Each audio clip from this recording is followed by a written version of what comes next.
majtama'a qaumun fi baitin min buyutillah yatluna kitaballah wa yatadarasunahu fima bainahum illa nazalat alaihimus sakinah wa ghasyiyatuhumur rahmah wa haffat bihimul malaikah wa dzakarahumullahu fiman indah. Tidaklah suatu kaum duduk di salah satu rumah Allah membaca ayat-ayat Allah dan sama-sama mempelajarinya kecuali turun kepada mereka as-sakinah, ketentraman dan kenyamanan.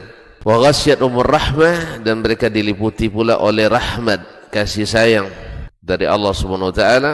Wa haffat bihimul malaikah, dan mereka pun dikelilingi oleh para malaikat, karena malaikat suka majlis-majlis zikir dan ilmu.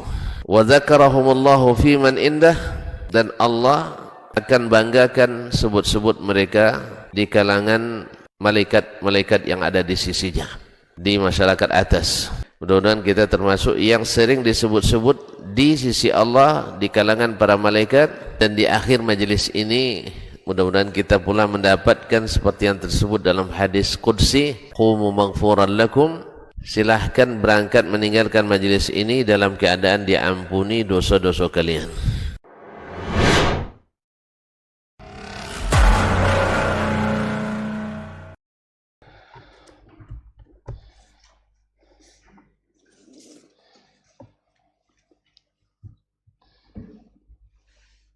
Bismillah. Assalamualaikum warahmatullahi wabarakatuh.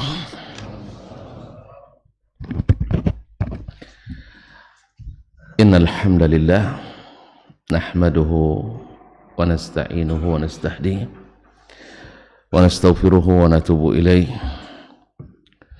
wa na'udzu billahi min shururi anfusina wa sayyiati a'malina. May yahdihillahu fala mudilla lahu ومن يضلل فلا هادي له. أشهد أن لا إله إلا الله وحده لا شريك له وأشهد أن محمدا عبده ورسوله لا نبي ولا رسول بعده. يا أيها الذين آمنوا اتقوا الله حق تقاته ولا تموتن إلا وأنتم مسلمون. يا أيها الناس اتقوا ربكم الذي خلقكم من نفس واحدة وخلق منها زوجها وبث منهما رجالا كثيرا ونساء واتقوا الله الذي تساءلون به والأرحام إن الله كان عليكم رقيبا. يا أيها الذين آمنوا اتقوا الله وقولوا قولا سديدا يصلح لكم أعمالكم ويغفر لكم ذنوبكم ومن يطع الله ورسوله فقد فاز فوزا عظيما. أما بعد فإن أصدق الحديث كتاب الله وخير الهدي هدي محمد صلى الله عليه وسلم وشر الأمور محدثاتها وكل محدثة بدعة وكل بدعة ضلالة. Kaum muslimin, kaum muslimat, al-hadirin wal hadirat, wal mustami'in wal mustami'at, wal musyahidin wal musyahidat, jemaah salat subuh di Masjid Zaid bin Thabit radhiyallahu anhu Pekanbaru, ataupun yang mendengarkan melalui 91,1 FM, serta yang menyaksikan melalui media dimanapun berada. Bapak dan Ibu, saudara-saudari, adik-adik dan anak-anak yang saya muliakan, yang saya hormati, yang saya cintai. Alhamdulillah, dengan banyak memuja dan memuji Allah Subhanahu wa taala, kita bersyukur kepadanya, nikmat yang diberikannya kita gunakan subuh ini untuk memenuhi panggilannya. Semoga kehadiran kita ini dipenuhi rahmat kasih sayang Allah dan dijauhkan dari segala murka dan kemarahannya, sehingga di akhir majlis Mudah-mudahan kita mendapatkan bingkisan berupa ampunan Allah Subhanahu wa taala. Dengan memohon juga kepadanya, mudah-mudahan kita dijadikan para penuntut ilmu dengan niat yang tulus dan ikhlas, sehingga mendapatkan pula pahala dan ganjaran yang berlipat-lipat daripadanya. Rabbana zidna ilma warzuqna fahmah. Semoga Allah menambah kita ilmu dan memberi kita rezeki pemahaman yang benar, dan dikuatkan pula untuk mengamalkannya. Amin. Salawat dan salam kepada baginda Nabi alaihi salatu wassalam, yang ilmunya mudah-mudahan menerangi hati kita, yang sunnahnya membimbing jalan kita, sehingga di akhirat nanti kita tidak kecewa dan beliau pun tidak sedih melihat kita. Amin ya rabbal alamin. Oleh itu mari kita banyak-banyak berselawat dan salam kepadanya, mudah-mudahan semakin dekat dia di hati kita. Kaum muslimin, kemarin berhenti pada pertanyaan Pak Edi, apa yang maksud dengan al-khabaru al-wahid, hadis ahad. Ketika Imam Asy-Syafi'i rahimahullah masih menjelaskan masalah bahwasanya tentang ayat kemarin, orang-orang yang diharamkan untuk dinikahi. Di ujung ayat Allah mengatakan wa uhilla lakum ma wara'a dzalikum. Dihalalkan bagi kalian selain yang itu. Ini bersifat umum, tetapi tidak umum mutlak. Ada takyid, ada takhsisnya. Maka Nabi SAW mengatakan la yujma'u bainal mar'ati wa ammatiha. Seorang perempuan tidak boleh dinikahi bersamaan dengan saudari ayahnya atau bibinya. Ya Pak ya. Wala bainal mar'ati wa khalatiha, dan tidak pula boleh dinikahi sudah itu sebut dalam ayat tuh. Sudah ada dalam ayat wa antajma'u bainal ukhtaini. Yang di luar ayat ini hadis. Wala yujma' bainal mar'ati wa khalatiha. Tidak pula boleh dinikahi seorang perempuan bersamaan dengan bibinya, adik atau kakak ibunya. Jadi baik dari bibi pihak ayah maupun bibi pihak ibu. Ini tidak tersebut dalam ayat. Nah, kalau dipahami bahwasanya antara ayat dengan hadis ini bertentangan, tentu kalah hadis kan? Kenapa kalah hadis? Ya, Quran lebih kuat. Ya, Quran lebih kuat. Semuanya dari Allah Pak ini. Semuanya dari Allah. Hadis pun dari Allah Subhanahu wa taala. Wa ma yantiqu 'anil hawa. Cuman riwayatnya Al-Qur'an mutawatir. Ini yang mau dijelaskan sekarang. Mutawatir, semua ayatnya diriwayatkan secara mutawatir. Bahkan qiraatnya dengan 7 qiraat mutawatir. Sebagian menyampaikan 10. Ada qiraat syadzah tapi tidak berpengaruh pada qiraat yang mutawatir. Nah, lalu kata Imam Asy-Syafi'i di ujungnya kemarin, falam a'lam mukhalifan fi ittiba'i. Saya tidak tahu ada ulama yang menyelisihi ini. Semuanya mewajibkan mengikuti hadis ini. Berarti kalau demikian tak satu pun ulama mempertentangkan antara ayat dan hadis ini. Jelas? Walaupun tidak sama kuat, walaupun kuatnya tidak sama.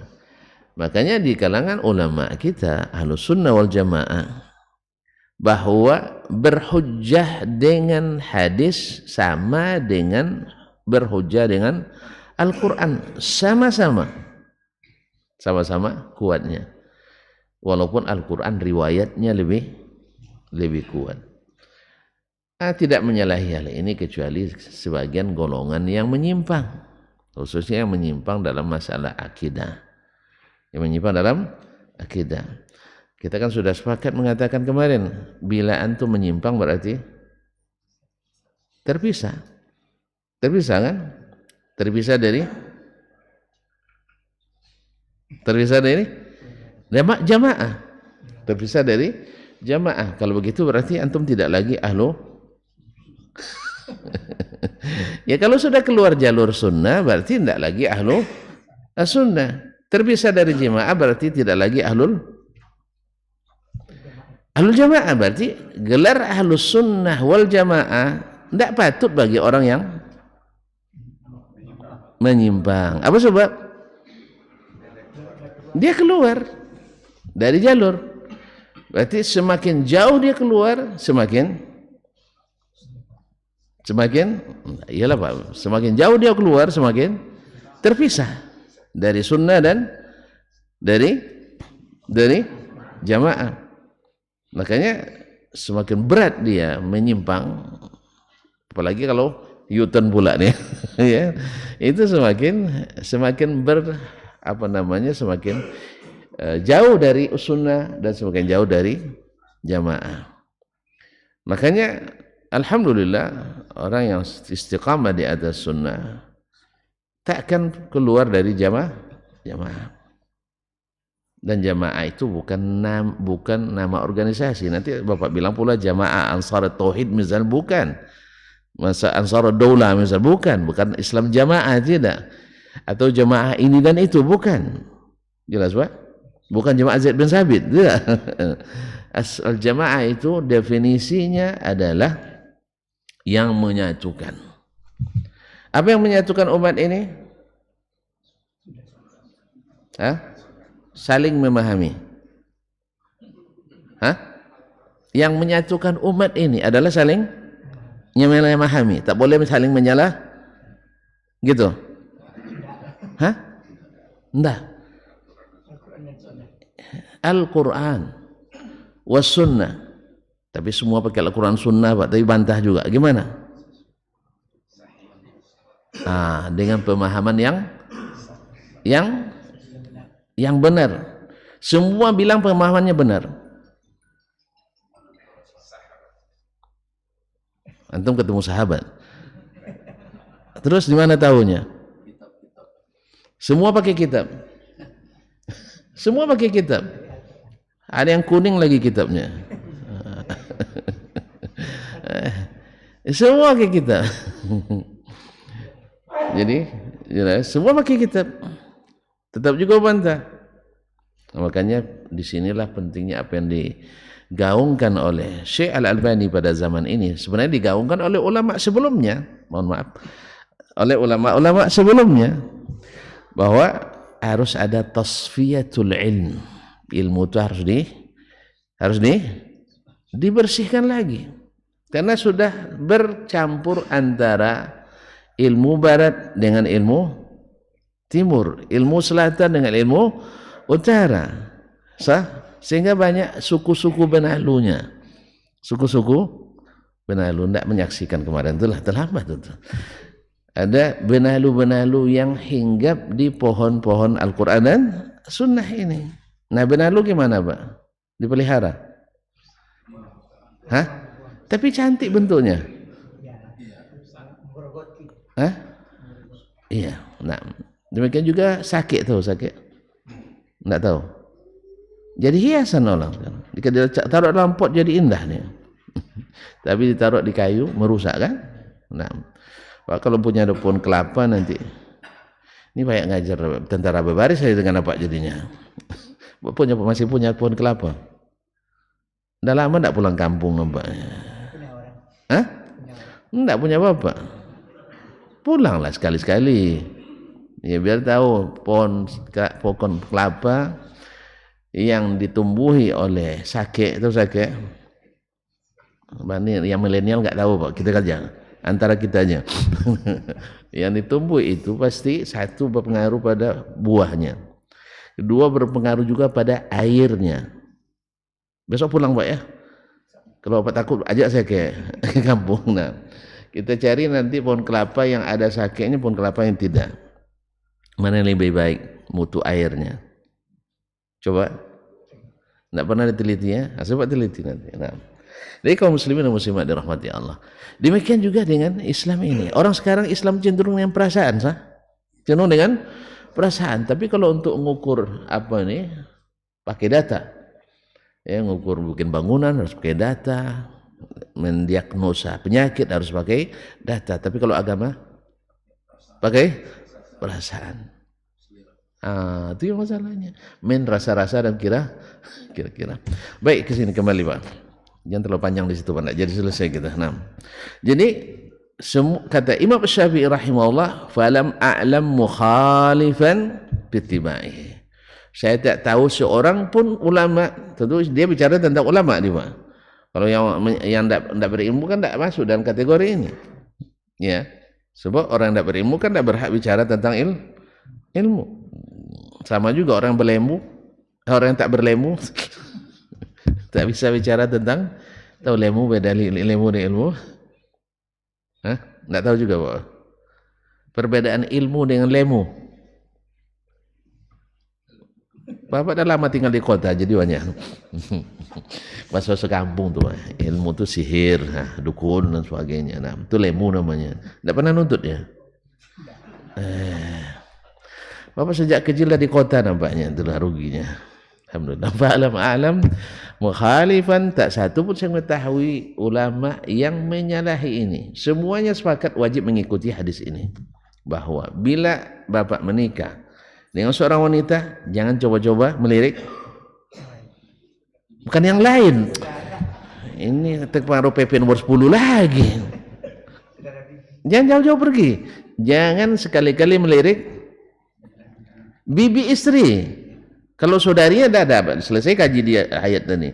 Bibinya, kalau bahasa kita apa tuh ya? Ete atau maknya. Jadi kalau saudara bapak panggil mak ya, saudara ibu dipanggil ete. Udah? Nah, kalau bahasa Jawa apa? Bule. Nah, kalau bule itu apa? Adik ibu. Kalau bule? Oh, bude kakak ibu. Oh. Mohon maaf saya enggak salah baca saya ya, bude. Ibu gede sama ibu cilik. Oh, gitu. Tapi saudara ibu dua-duanya. Ya. Kalau saudara bapak? Sama. Oh, sama juga. Oh. Berarti dah salah.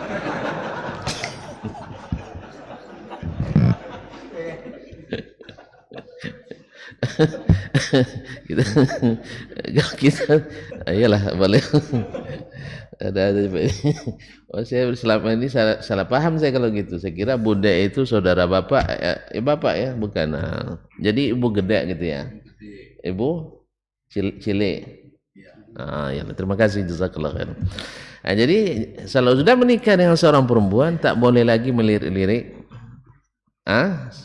ibu istri, dan karena bukan mahram juga, memang bukan mahramnya muakkad.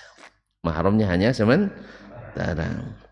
Nah, bila kita selesai dengan istri ini, baik dengan cara meninggal istri kita, di situ baru boleh menikah lagi. Berapa iddahnya? Istri meninggal. Bapak nak merana lu baru. Kenapa laki-laki tak mesti menunggu, perempuan mesti menunggu?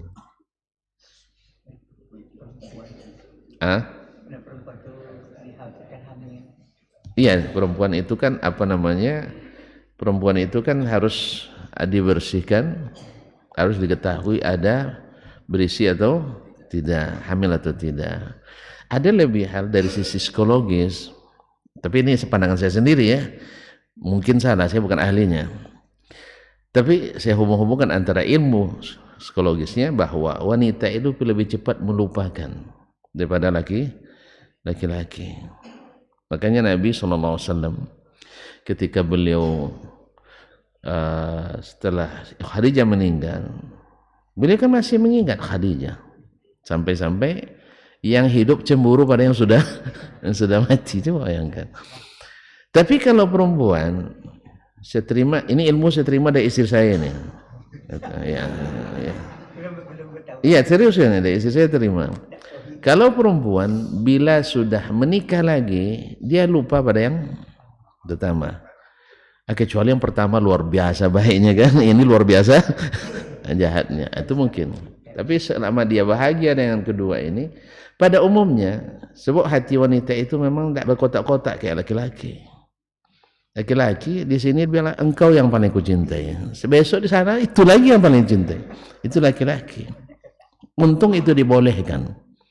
Untung itu dibolehkan. Oleh sebab itu maka laki-laki tidak mesti menunggu. Dia akan masih tetap ingat. Apalagi laki-laki ini suka mengkomparasikan.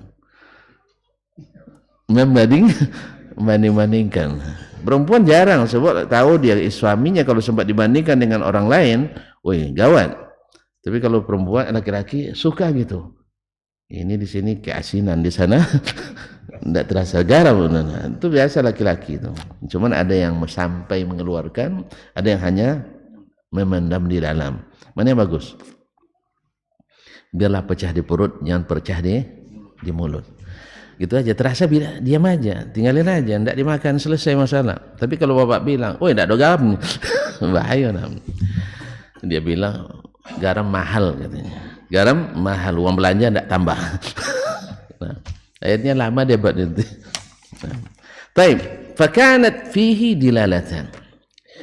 Dalam hal ini terdapat dua dilalah, dua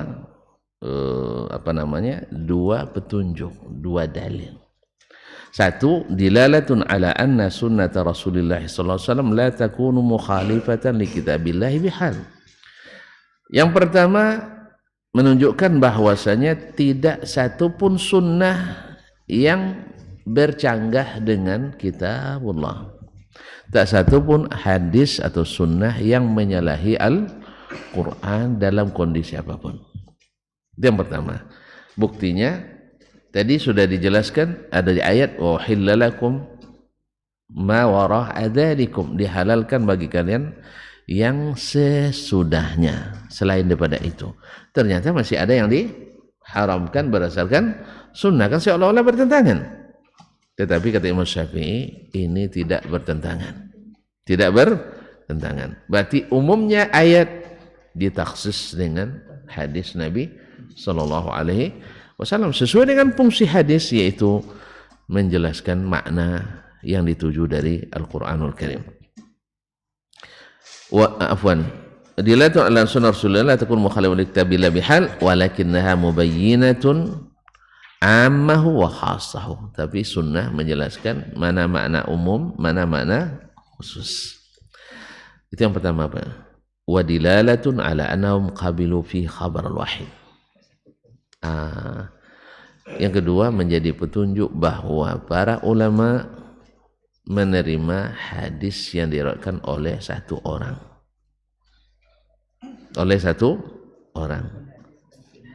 Hadis wahid. Kemudian ini menjadi istilah khabaru ahad atau khabaru wahidin.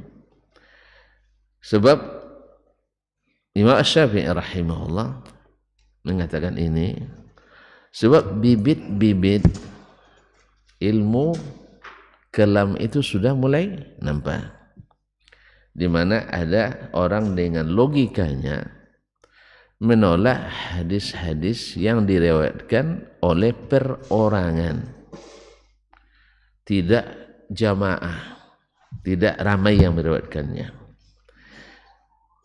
Ada yang menolaknya secara total dalam hukum dan masalah akidah. Tapi ada yang sedikit malu-malu menolaknya di bab akidah, menerima di bab hukum. Apa makna bab hukum? Tentang misalnya ini hadis tentang hukum menikahi wanita yang masih terkait hubungan darah dengan istri kita, kan hukum nih.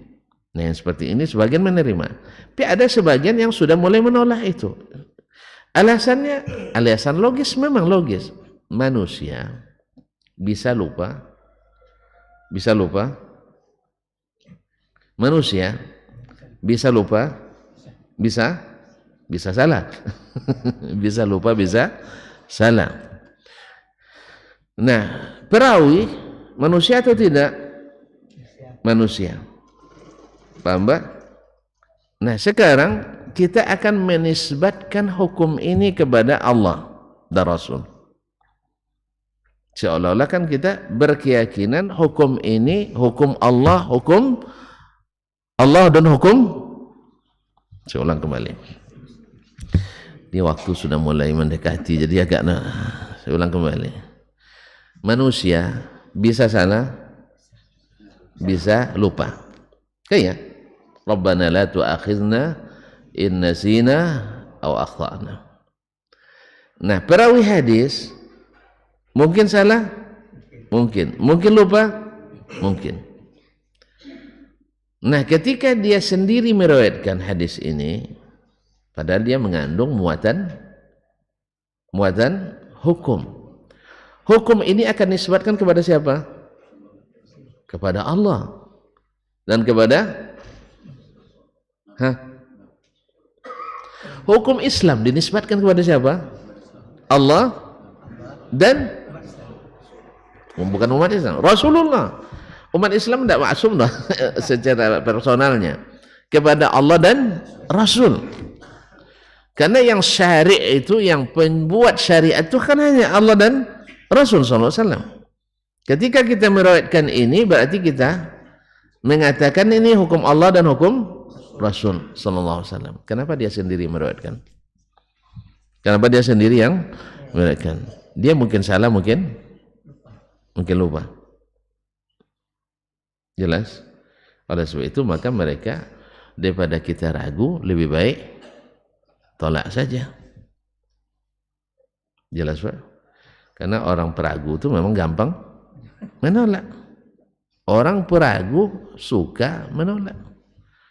Contohlah kemarin saya dengan Ahmad, ya pas nak bersarapan pagi, ayo kita cari di luar, kata beliau, ragu buka atau belum. Akhirnya saya ragu juga jadinya. Ya, nunggu aja sarapan di hotel. Ya, sarapan di hotel lambat. Nah, awal pagi-pagi perut udah keroncongan kan biasa. Nah, jadi karena keraguan tadi pasti kita menolak. Kalau menolak akhirnya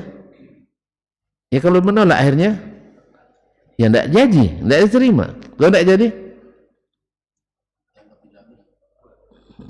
jadi, berarti gugur satu hukum ini.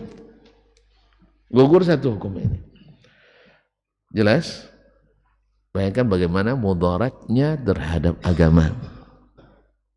Kalau sempat setiap hadis yang diriwayatkan oleh ahadun nas yang bukan mutawatir, maka akan banyak berguguran syariat Islam. Mudaratnya gimana? Oleh sebab itu, para ulama Islam, ahlus sunnah wal jamaah yang sesungguhnya, mereka menjelaskan kepada kita seperti Imam Asy-Syafi'i rahimahullah. Tadi kan Al-Quran mengatakan halal selain yang 14 ini, selain yang tersimpun dalam hurrimat alaikum ummahatukum ila akhir ayat. Lalu tiba-tiba ada dalam hadis tidak boleh menikahi istri bersamaan dengan bibinya. Ada loh ayat? Tidak ada.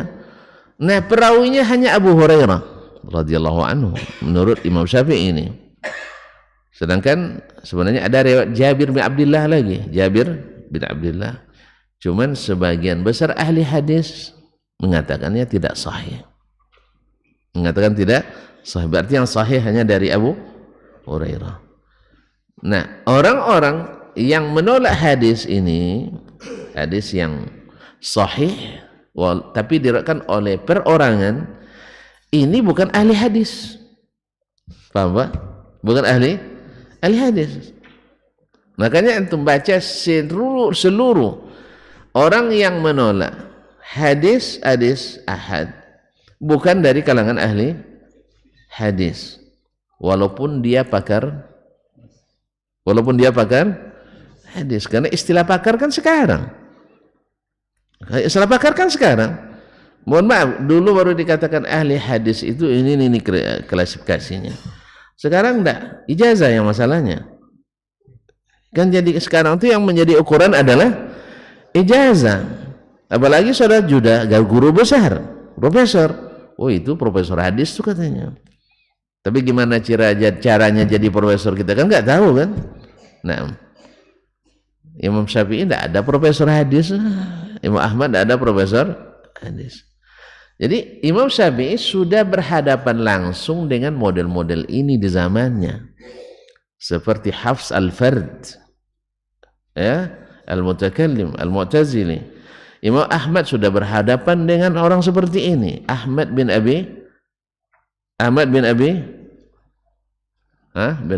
Du'ad, nah, al-Mu'tazili, yang dia sampai ke pusat kekuasaan, mempengaruhi para penguasa, sampai Masya Allah luar biasa fitnahnya nih orang, sampai Imam Ahmad dipenjara, disiksa, dipaksa. Ketika disuruh oleh Al-Mu'tasim bermunazarah, Imam Ahmad tidak mau menoleh kepada Ahmad bin Abi Du'ad ini. Apa sebab? Dia bukan ahlinya ilmu, dia ahli pemikiran. Akhirnya karena dipaksa oleh Al-Mu'tasim Al-Khalifah berdebat dengannya, akhirnya Imam Ahmad terpaksa berdebat. Dia tidak mau berdebat sebenarnya. Akhirnya Al-Mu'tasim sampai murka sama Ahmad bin Abi Du'ad ini. Kalian bilang dia orang tidak berilmu, sekarang setiap pertanyaan kalian dijawabnya, setiap pertanyaan dia tidak ada yang kalian jawab. satu lawan beramai, karena memang waktu itu Mahkamah Agungnya Ahmad bin Abi Du'ad, ketua Mahkamah Agungnya. Hakim-hakim di seluruh negeri pada umumnya adalah orang Mu'tazilah. Ada sedikit ahli sunnah tapi yang mau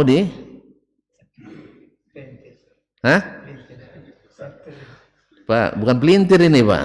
Pelintir begini, adistel. Ini bahasa isyarat begini, tapi kalau begini atuh. Ya, jadi sampai 70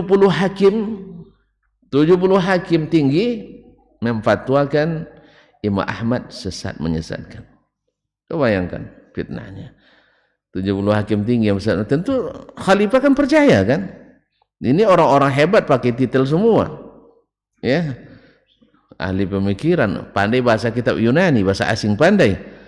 Istilah-istilah asing pandai. Ini kan salahnya juga. Ini penyakit yang terjadi hari ini, para ahli kita selalu memakai istilah-istilah asing dianggap hebat.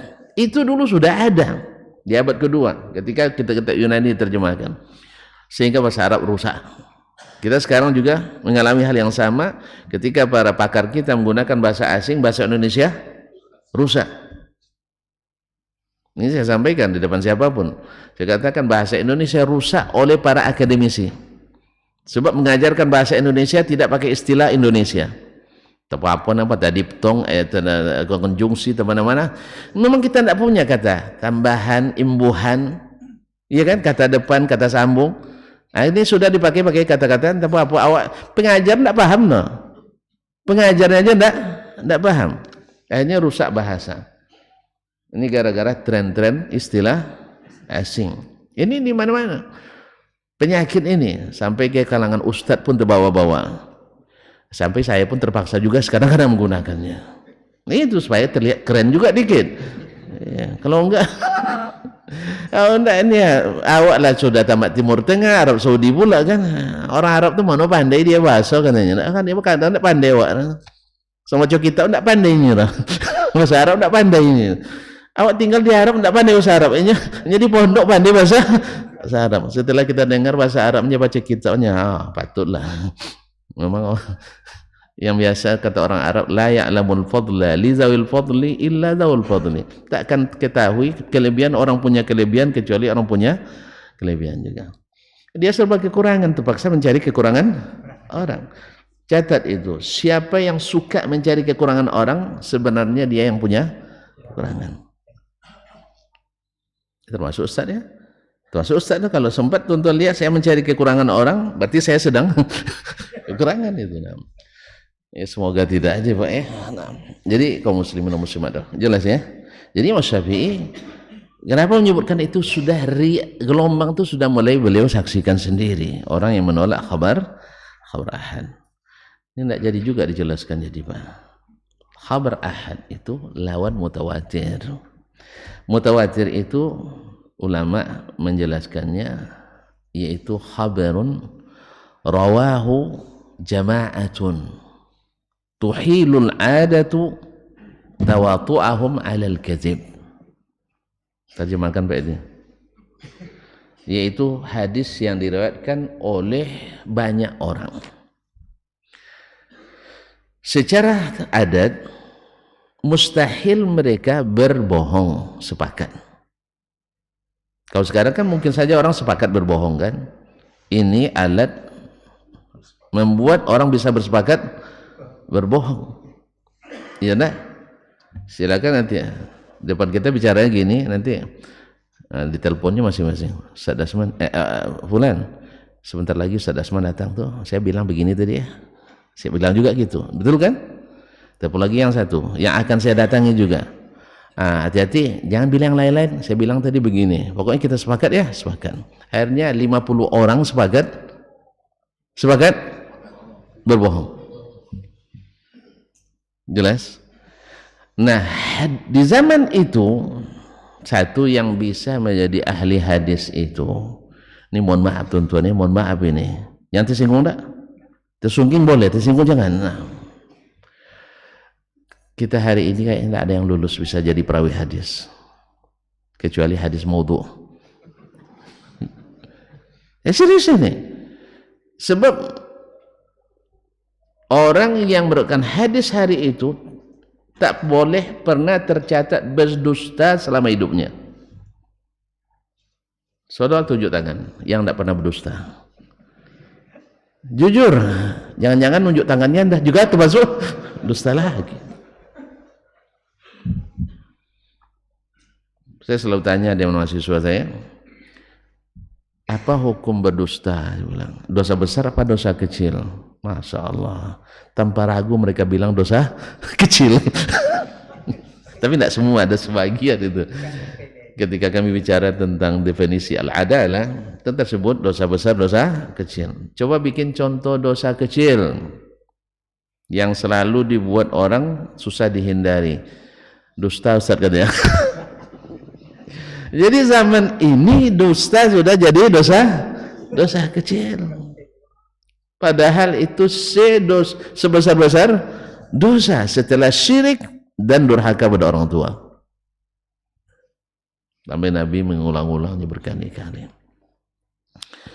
Maka wajarlah hari ini, maka saya katakan tak patut satu pun jadi perawi hadis kecuali hadis maudhu. Makanya ketika orang sekarang bicara tentang sanad, tren bersanad sekarang untuk belajarkan hadis, saya bilang tutup aja lah itu dulu.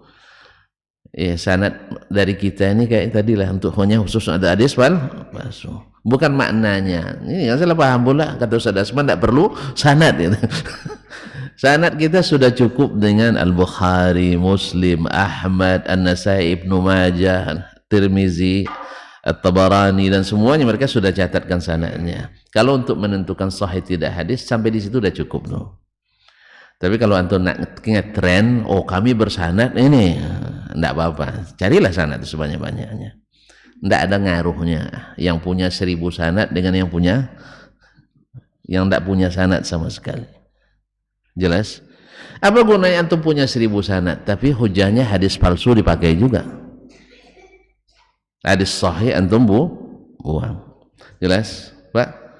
Jadi hari itu mereka tak bisa jadi perawi kecuali yang tak pernah tercatat dusta.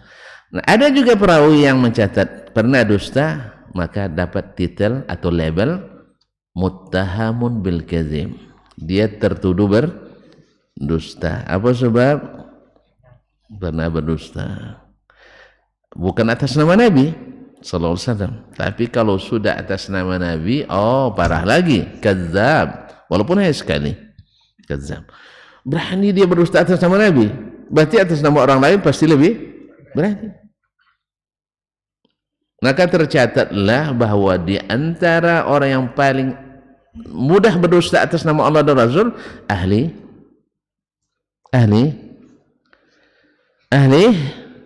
hadis, ahli kitab.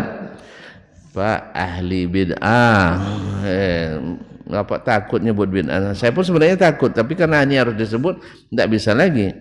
Yang paling suka berdusta atas nama Allah dan Rasul adalah ahli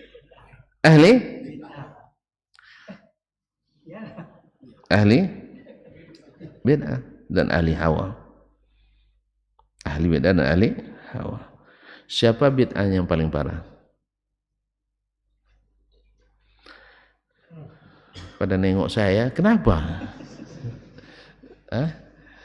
Yang paling parah adalah Syiah. Makanya Syiah nomor 1 pendusta. Ya. Orang yang paling kuat mengikut hawanya siapa?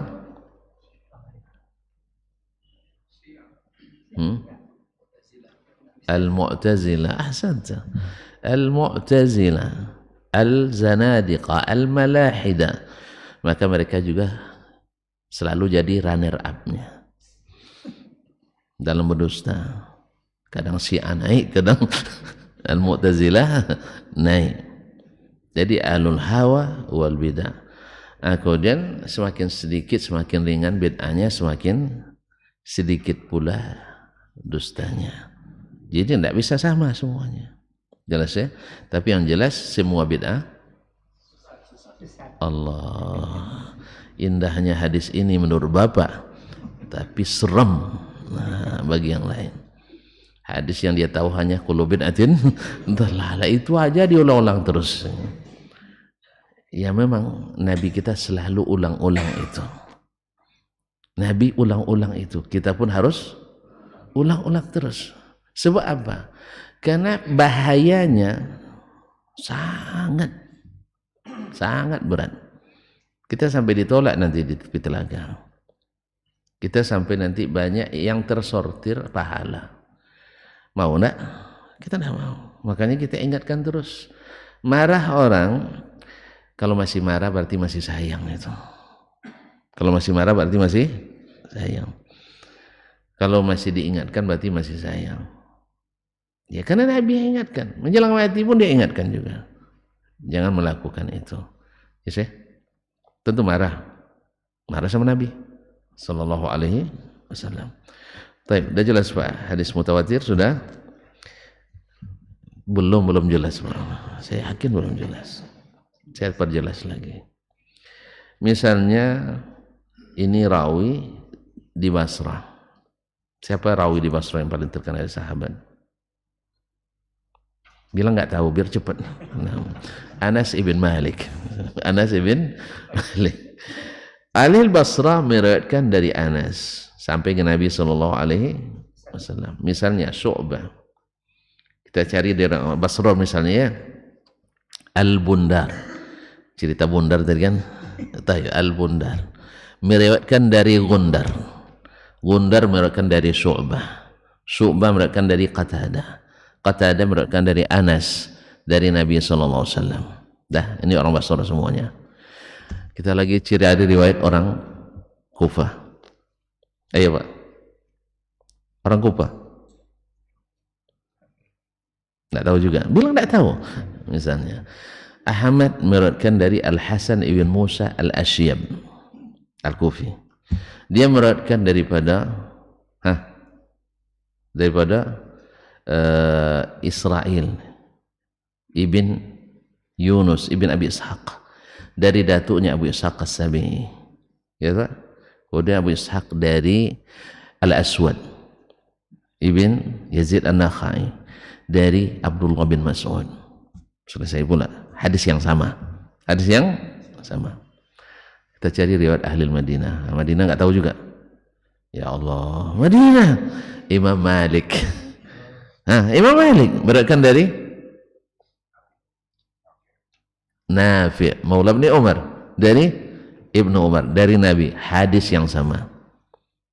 Jelas Pak? Hadis orang Mesir, ayo. Syafi'i. Syafi'i Mesir ya. Tayyib, alas. Syafi'i dari siapa? Hilang, cari yang lain aja lah ya. Naam. Misalnya Imam Muslim meriwayatkan dari Abdullah ibn Wahab al-Misri, dari Al-Lais ibn Sa'ad, dari Al-Lais ibn Sa'ad, dari Shu'aib ibn Amri ibn Abdullah ibn Muhammad bin Abdullah bin Amr bin al-As an abihi an jaddihi an Nabi sallallahu alaihi wasallam. Hadis yang sama. Cari lagi, mana? Hadis mana lagi? Ahli Makkah. Sufyan bin Uyainah dari Amru ibn Dinar, dari Abdullah bin Abbas, Makkah. Semua dari jalan yang berbeda, di negeri yang berbeda-beda, tidak ada alat komunikasi, tapi riwayatnya sama. Ini yang maksudnya jamaah ramai, mustahil sepakat berdusta. Dan mereka orang-orang yang memang tak pernah tercatat berdusta. Ingat yang tadi, tidak pernah tercatat berdusta. Ini namanya mutawatir. Ada yang membatasi bilangannya minimal 10 jalur. Sahabat menurutkannya 10 dari 10 jalur, artinya sampai ke mereka. Yang di bawahnya nak 100 tuh tidak ada urusan. Aslinya asal sahih. Nah, ini namanya mutawatir. Tapi ada hadis diriwayatkan oleh ahlu Mesir, ahlu Makkah, dua saja. Ini menurut mereka ini masih ahad, disebut khabarul ahad. Nah, kalau misalnya Bapak menerima hadis riwayat Al-Humaidi dari Sufyan bin Uyainah, dari Amr bin Dinar, dari Ibnu Abbas, menurut Bapak bagaimana? Ragu? Lah sama Mu'tazilah Pak. Bapak tahu Sufyan bin Uyainah pernah berdusta? Enggak. Sahih. Amr bin Dinar pernah berdusta? Enggak juga. Dia menjadi salah satu poros riwayat hadis di Makkah di masa tabi'in. Taib, Abdullah bin Abbas pernah berdusta? Enggak. Rasulullah? Berarti masih ragu? Apa kemarin saya cerita tentang keadaan di Bali, dari saya, dari teman saya Bali, Bapak langsung percaya. Masa Sufyan bin Uyainah enggak percaya? Paham? Alhamdulillah.